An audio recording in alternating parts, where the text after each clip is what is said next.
Hari ini saya ingin membagikan firman Tuhan dalam Mazmur pasal yang ke-126, ayat yang ke-5 sampai ayat yang ke-6. Kita akan baca bersama-sama setelah hitungan yang ketiga. Mazmur 126 ayat 5 dan ayat 6. 1, 2, 3. Orang-orang yang menabur dengan mencucurkan air mata akan menuai dengan bersorak-sorai. Orang yang berjalan maju dengan menangis sambil menabur benih, pasti pulang dengan sorak-sorai sambil membawa berkas-berkasnya. Demikian pembacaan firman Tuhan yang hari ini saya mengangkat untuk lebih fokus kepada satu topik, yaitu tabah di masa sukar. Tabah di masa sukar, Bapak Ibu yang kekasih, apa yang menjadi topik kita? Ada dua kata penting yang kita akan kutip, yaitu tentang tabah dan sukar. Apa yang dimaksud dengan masa yang sukar? Kita mulai dulu yang sukar-sukarnya supaya nanti kita akan mendapat sesuatu dari di balik yang sukar itu. Apa yang dimaksud dengan masa yang sukar? Yaitu hidup terasa sulit. Dan semua orang mengakui masa sekarang ini masa yang sulit. Semua orang saat ini mengeluh. Hampir tidak ada orang yang tidak mengeluh. Masa sekarang ini adalah masa yang sulit. Apapun serasa amat sulit. Bahkan saking sulitnya, kadang kita berjumpa dengan orang yang kita kenal, tapi kita tidak kenal. Karena ketutup masker, ketutup apalagi yang kayak kaca, apalagi kalau dia pakai hajab ya. Ada teman saya bingung sekali karena dia sudah pakai hajab, dia pakai masker, dia pakai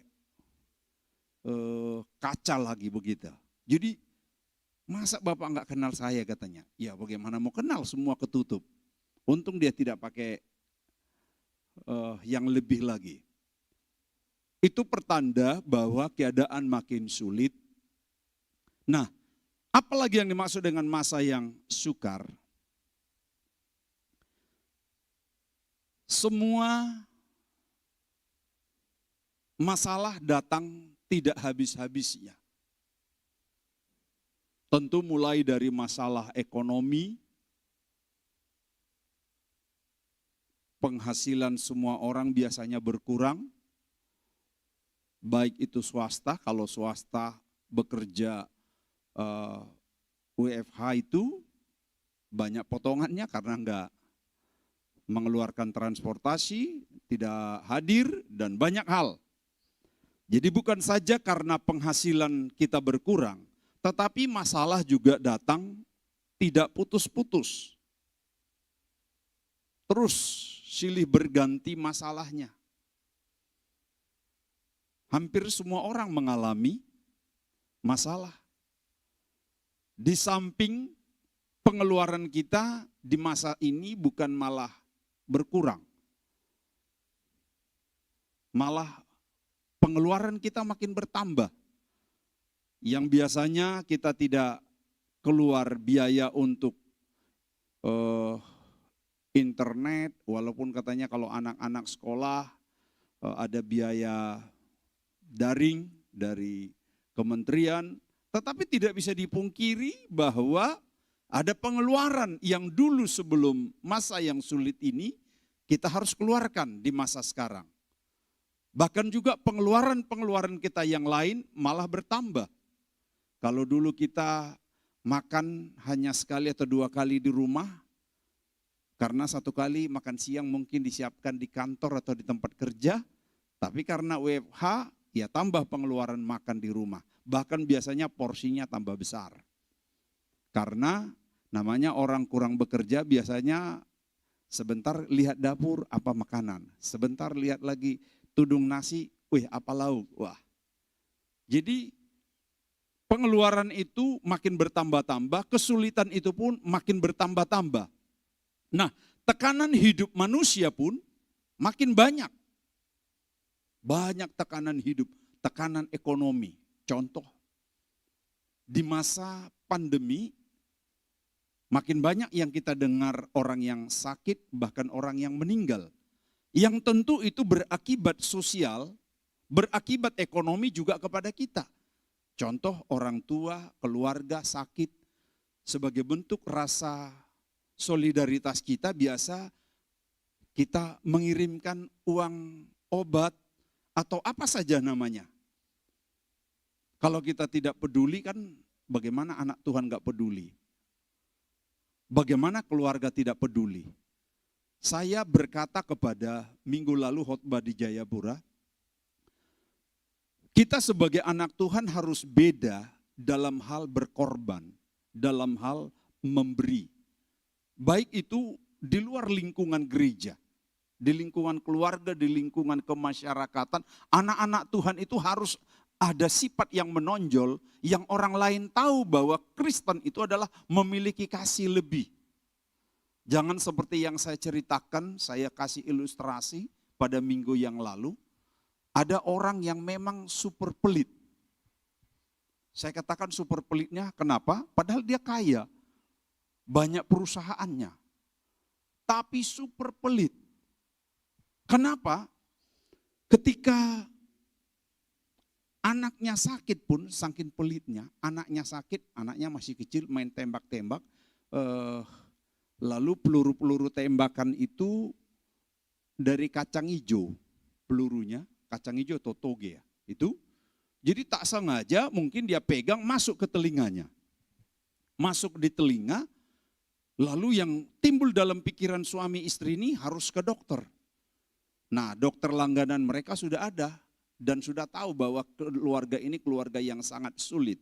Kalau berobat selalu mintanya obat generik, karena itulah yang paling murah. Lalu ketika dokter periksa bahwa kacang itu sudah makin dalam dan sudah tidak bisa ditarik. Lalu dokter ini katakan, Pak, Bu, ini harus dioperasi. Bayangkan apa yang muncul di pikiran bapak dan ibu yang duitnya banyak, usahanya banyak, pasti pikirnya operasi berarti uang besar. Bisa enggak tidak operasi, Pak dokter? Ya bisa. Dokter udah maklum karena pikirannya adalah duit keluar. Bisa Pak, Bu, anak Bapak ini tiap hari Bapak dan Ibu rajin-rajin 3 kali sehari seperti minum obat, tetesin dia, siram air. Pagi siram, siang siram, sore siram, lebih kurang 4 hari dia akan tumbuh nanti toge atau kacang hijau. Kalau udah tumbuh di 4 hari baru cabut. Coba bayangkan, orang yang pelit itu memilih jalan itu, betapa menderitanya itu anaknya selama 4 hari. Hanya mungkin karena operasi 2-3 juta. Tapi anak Tuhan gak memilih cara itu. Amin. Sesulit apapun keadaan kita, kadangkala tekanan-tekanan itu banyak silih berganti, mengitari saudara, mengelilingi kita, mungkin bukan langsung kepada keluarga kita, tetapi bagian dari orang di sekitar kita yang harus kita peduli. Itu namanya peduli sosial kemasyarakatan. Kemudian, mengapa hidup masa kini disebut sukar? Mari kita lihat. Mengapa hidup masa kini itu disebut sukar? Ya karena semua orang mengeluh. Masa-masa ini sebagian orang mengalaminya. Jadi jangan kita kira hanya kita yang ekonomi lemah. Kita semua di sini masih kategori ekonomi lemah. Jadi bukan hanya kita yang mengalami. Kita tanya, usahawan-usahawan itu Yang dulu penghasilannya per bulan bisa masuk miliar-miliar di rekening perusahaannya. Sekarang apa? Miliarnya hilang. Mungkin hanya ekor-ekornya yang dulu. Walaupun masuk ratusan juta ke mereka tiap bulan, bagi mereka itu sudah sangat parah. Nah, kita walaupun masuk setiap bulan mungkin hanya berapa ratus ribu atau sejuta, 2 juta, kita juga ikut merasakan. Tetapi mereka pun lebih parah, lebih berat bagi mereka. Jadi sehingga masa ini wajar disebut masa yang sukar karena semua orang mengalaminya. Dan hampir semua manusia di belahan dunia ini mengalaminya. Karena mereka pada umumnya tidak siap menerima. Kalau kita kan udah biasa kita susah, jadi nggak terlalu kaget. Kita yang sudah biasa menderita nggak terlalu kaget melihat keadaan. Tapi mereka, sampai saya baca beberapa di rubrik, ada banyak yang putus asa dan mengakhiri hidupnya dengan cara yang tragis. Padahal sebenarnya hidup ini harus kita yakini ada dua sisi. Dalam hidup ini selalu ada dua sisi. Ada baik maka ada yang buruk. Itu sebabnya Ayub berkata kepada istrinya, sepertinya engkau seperti mirip wanita yang, saya menyebutnya aja berat. Kenapa? Karena istrinya hanya mau satu sisi, yang enaknya aja. Yang manisnya saja, padahal hidup ini ada dua sisi. Kalau ada baik, ada yang buruk, ada yang manis, ada yang pahit. Kalau ada yang sedang maju, waktunya ada mundur. Kalau waktunya kadang kita naik, siap-siap juga kadang kita turun. Kalau kita sudah menyiapkan iman dan mental kita seperti ini, barang apapun yang terjadi di kolong langit ini kita tidak perlu cemas. Katakan amin. Kita sebagai anak Tuhan, sebagai gereja Tuhan, harus makin tegar dan berbeda ketegaran kita dengan orang di luar Tuhan. Sebab seseorang itu diketahui kualitas imannya atau kekristenannya kuat adalah ketika menghadapi tekanan. Saya pernah dan sering naik angkot di Papua. Di angkot itu di samping supir kalau saya duduk, di situ ada boneka-boneka. Yang biasanya boneka itu goyang-goyang begini. Saya lihat, oh dia duduk di atas per. Apa per ya? Jadi sering saya tekan-tekan, saya main-main. Gitu. Gitu. Jadi anak Tuhan itu kadang-kala seperti itu, makin ditekan, lompatannya makin tinggi. Malah kalau tidak ada tekanan, sepertinya kita nggak ada lompatan. Nanti kita akan lihat endingnya.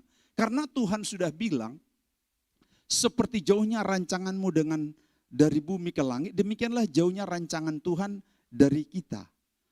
Artinya masalah boleh datang, persoalan boleh datang, endingnya Tuhan bilang, aku menyediakan masa depan yang terbaik bagimu. Katakan amin.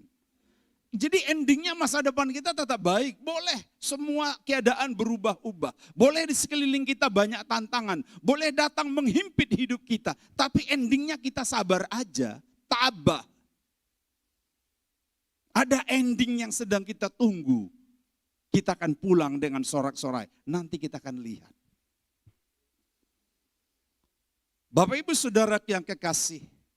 Nelayan yang tangguh. Disebut dia nelayan tangguh karena ia mampu menaklukkan ombak yang besar.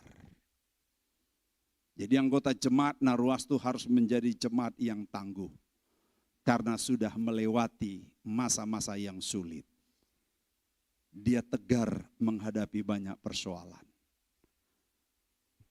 Pada minggu yang lalu 2 minggu saya berturut-turut khotbah di Jayapura.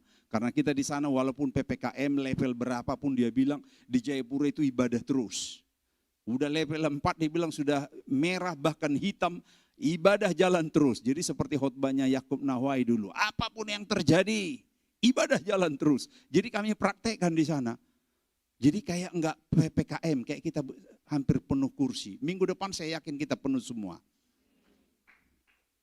Karena proteksi Tuhan berbeda dengan proteksi kepada orang lain. Orang lain juga diproteksi Tuhan, tapi kita lebih khusus. Dikatakan kita bagaikan biji mata Tuhan.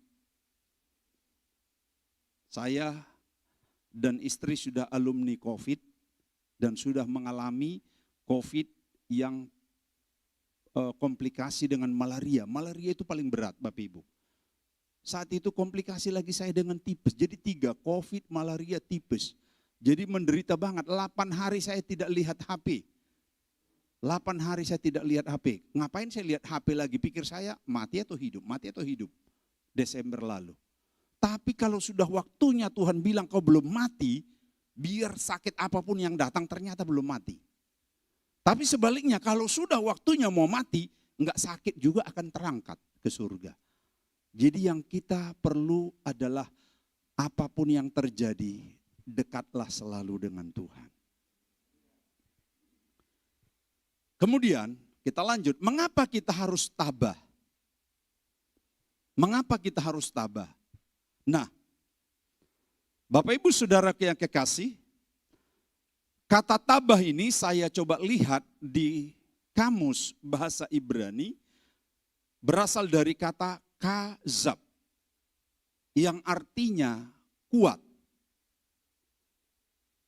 Kata lain dari kazab adalah tidak berkecil hati, tidak memiliki hati yang kerdil, yang mudah lemah, apapun persoalan lemah. Dan kata lain disebut di situ adalah orang yang tetap fokus, seperti seringkali dihotbahkan Pak Gembala, fokus kepada Tuhan. Apapun yang terjadi, fokus kepada tujuan. Dan konsisten kepada tujuan. Dia konsisten, dia nggak mau terpengaruh dengan keadaan. Apapun keadaan yang terjadi. Itulah yang disebut dalam bahasa Ibrani tabah. Nah, mengapa kita harus tabah? Bapak Ibu Saudara yang kekasih, kalau mengacu dari kata tabah tadi, ternyata dengan kita tabah,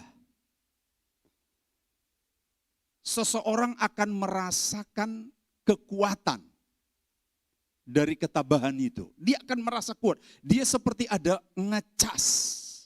Dia seperti ada spirit baru dari rasa tabah itu.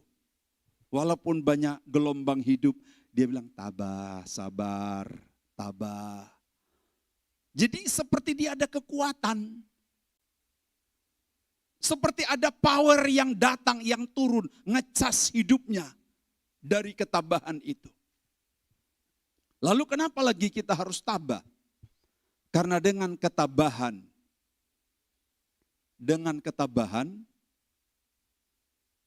kita akan melewati masa yang sulit itu, walaupun terasa panjang, sudah hampir 2 tahun, terasa singkat. Jadi orang tabah itu ternyata tidak terasa dia udah 2 tahun, sudah mau 2 tahun lewat masa yang sulit. Sepertinya baru 3 hari gitu. Karena dia tabah. Mungkin kata lain dia menyiapkan iman dan mentalnya, biarkan aja masa yang sulit ini terus menerus berlangsung. Dia anggap seperti tidak ada masalah. Dia anggap seperti tidak ada persoalan. Dia anggap seperti tidak ada masa yang sulit. Sehingga 2 tahun sudah hampir berlalu, biasa-biasa saja.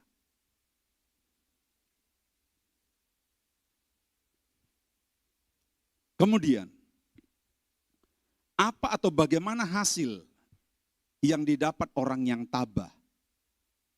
Nah, perlu kita cari tahu, ada enggak hasilnya dari orang yang tabah?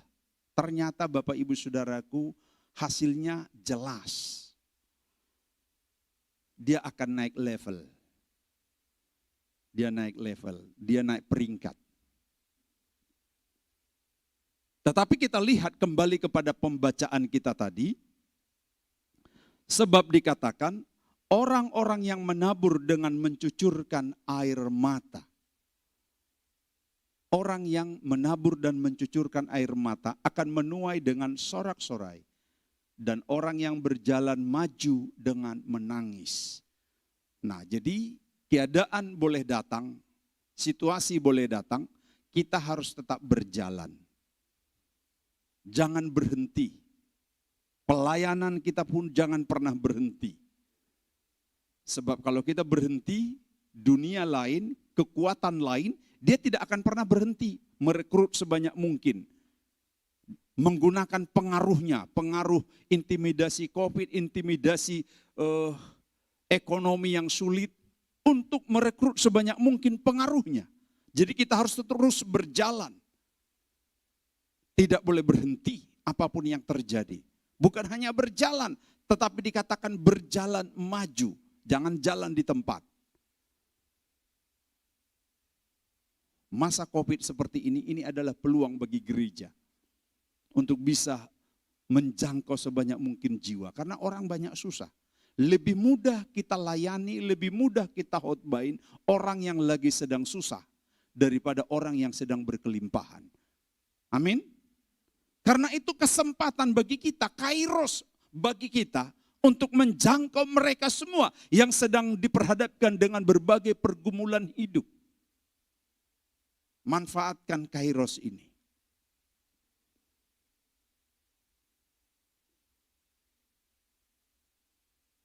Bukan saja dikatakan berjalan, tetapi harus maju. Jangan jalan di tempat. Maju apapun. Walaupun sambil menangis. Kenapa dia menangis? Karena susahnya hidup. Tetapi jangan berhenti, berjalan, berjalan, berjalan. Kenapa dia menangis? Karena situasi yang sulit. Kenapa dia menangis? Karena banyak tantangan seperti tak terucapkan dengan kata-kata pergumulan hidup ini. Tetapi berjalanlah terus. Berjalanlah terus. Sampai pada waktunya nanti. Kita di seberang atau di balik penderitaan, di balik kesusahan, kita akan menuai dengan sorak-sorai. Saya selalu mengangkat satu kisah dalam keluarga jemaat kita di Papua. Ibu ini tidak banyak bicara, baik di dalam ibadah, di tengah-tengah masyarakat. Anaknya 2. Masih kecil-kecil anaknya yang 2 ini, papanya atau suaminya sudah meninggal dunia. Sudah meninggal dunia, masih kecil. Masih butuh kasih sayang, masih butuh perhatian, bahkan juga butuh biaya. Tapi apa yang terjadi dengan tekun ibu ini mengurus anaknya, dengan setia dia mengurus anaknya, sambil bekerja dia besarkan anaknya dengan kasih sayang double.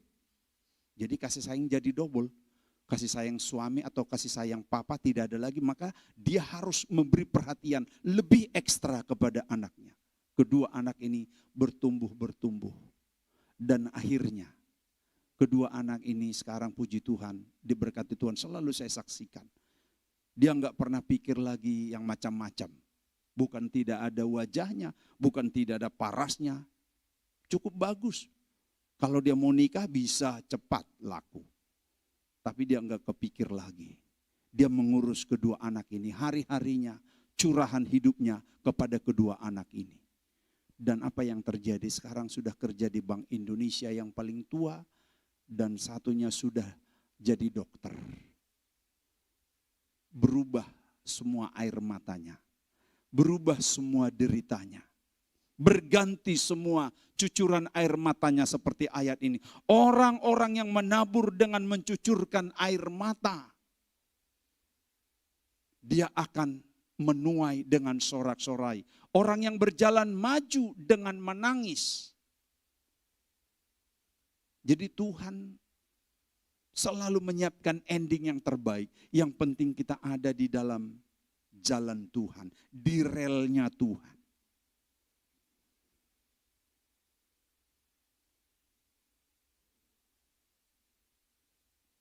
Apa hasil yang didapat orang yang tabah? Tentu dia akan mendapatkan hasil.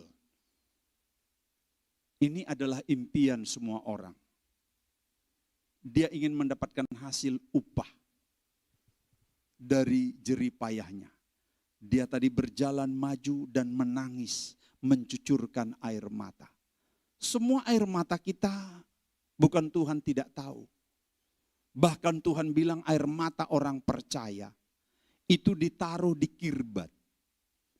Kirbat itu digambarkan adalah piala minuman, tempat minuman raja.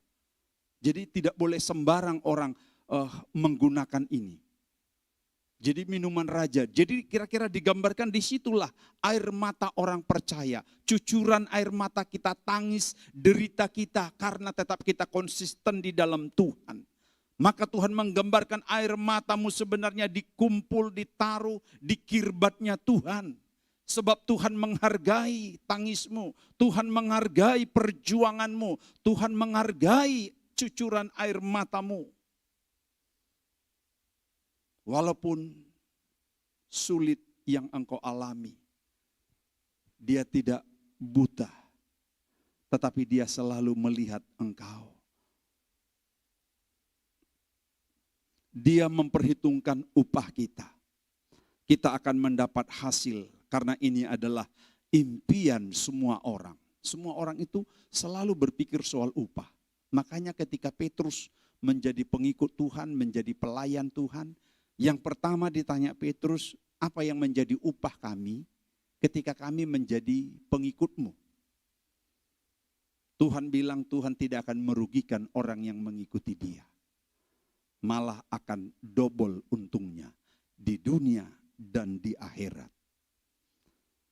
Bicara hasil atau bicara upah, maka jika kita lihat pada ayat yang kelima pembacaan kita tadi, orang yang menabur dengan mencucurkan air mata akan menuai, ini upah, dengan bersorak-sorai. Semua kita pasti ingin waktunya menuai.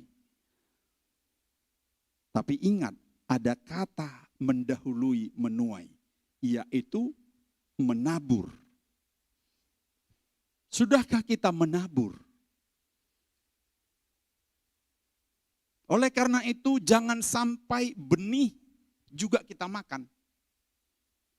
Benih itu bukan untuk dimakan, tetapi untuk ditabur. Supaya nanti kita berharap ada yang kita tuai. Sesulit apapun ekonomimu, keadaan apapun keuanganmu, jangan pernah lupa untuk menabur. Karena itu akan diperhitungkan Tuhan. Mungkin dihitung 30, 60, bahkan 100 kali lipat dari apa yang kita tabur. Persepuluhan itu belum menabur. Jangan kita kira kita sudah memberi sepersepuluhan, lalu kita sudah menabur. Bukan, itu mengembalikan milik Tuhan. Yang menabur itu adalah yang 90% yang kita terima. Di situ pun sebenarnya ada hak orang lain. Ada berkat orang lain, tetapi anggaplah itu bagian dari menabur. Menabur kepada orang lain, menabur kepada orang susah, menabur kepada orang yang sedang menderita. Karena mereka itu adalah perwujudan Tuhan, menerima hal-hal yang baik dari kita. Yesus pernah tegaskan, segala sesuatu yang kamu perbuat kepada salah seorang hambaku yang hina ini, engkau telah melakukannya kepadaku. Sebaliknya, segala sesuatu yang engkau tidak lakukan kepada hambaku yang hina, engkau tidak melakukannya kepadaku. Jadi sebenarnya ada perwujudan Tuhan, ada banyak orang-orangnya Tuhan dikirim di sekitar kita untuk menerima kebaikan dari kita semua. Mari kita menabur. Orang yang menabur akan menuai. Tabahlah di masa yang sulit. Karena Tuhan akan selalu membalaskan dari tiap-tiap pergumulan kita. Endingnya selalu menyiapkan masa depan yang terbaik bagi kita. Amin.